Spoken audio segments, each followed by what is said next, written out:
ओम नमः शिवाय। मित्रों, सुंदर दृष्टांत मेरे पढ़ने में आया, मैं आपको बताता हूँ। जो ऋषि महर्षि च्यवन थे, उनका जो जन्म और उनकी जो कथा है वो मैं सुनाता हूँ। एक बार ब्रह्मा जी ने वरुण जी के यज्ञ में एक पुत्र पैदा किया। उनका नाम था भृगु। भृगु जी ने प्रलोमा जो नाम की साध्वी थी, जो उनके साथ विवाह किया। और जब वो प्रेग्नेंट थी तो एक पुलमा नाम का राक्षस शुकर का रूप धारण करके उनको उठा ले गया। तेज गति से दौड़ने के कारण उनका जो गर्भ था वो गिर गया, च्यवन हो गया, इसलिए उनका नाम च्यवन पड़ा। उनके प्रभाव से वह राक्षस, उनके तेज के कारण वह जो पुलमा नाम का जो राक्षस था वो मर गया। ऋषि च्यवन बड़े ही प्रभावशाली थे। जब वो तपस्या करने लगे, अपना आश्रम बना के उसमें रहने लगे, तो उनके ऊपर दीमक जम गई। उनके पूरे शरीर पर दीमक जम गई, सिर्फ आंखें आंखें खुली रह गई, आंखें आंखें दिखने लगी। एक बार राजा सरयाती उनके आश्रम पर आए और उन्होंने वहां पर डेरा डाल दिए, तो उनकी सारी सेना वहां पर रुक गई।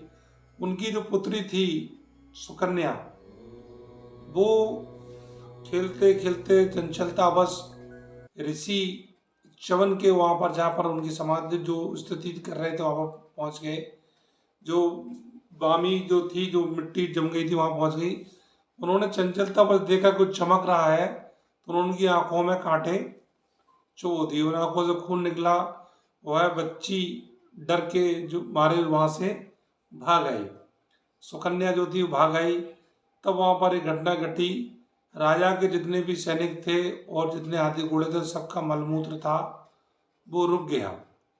तो उन्होंने कहा कि अपने सैनिकों से कि भृगु ऋषि का आश्रम है, च्यवन मुनि का आश्रम है, तो किसी ने कुछ किया तो नहीं। तो सब सैनिक बोले, महाराज हम तो उनके पास उधर गए ही नहीं। तो उनकी कन्या बोली कि हाँ पिताजी, हम गए थे और चंचलता बस हमने कुछ चमक रहा था जुगनों से, उसमें हमने कांटे चुभो दिए तो खून निकल आया।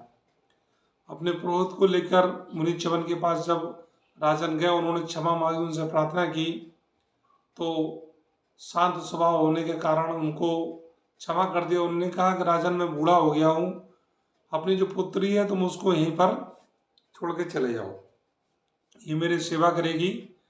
तो राजन ने हंसते हंसते अपनी पुत्री को वहां पर छोड़ दिया। और सुकन्या भी अपने पति के भाव से सेवा करने लगी। उनसे अपने पति की दिन रात सेवा करती, उनको प्रसन्न करने की पूरा प्रयास करती।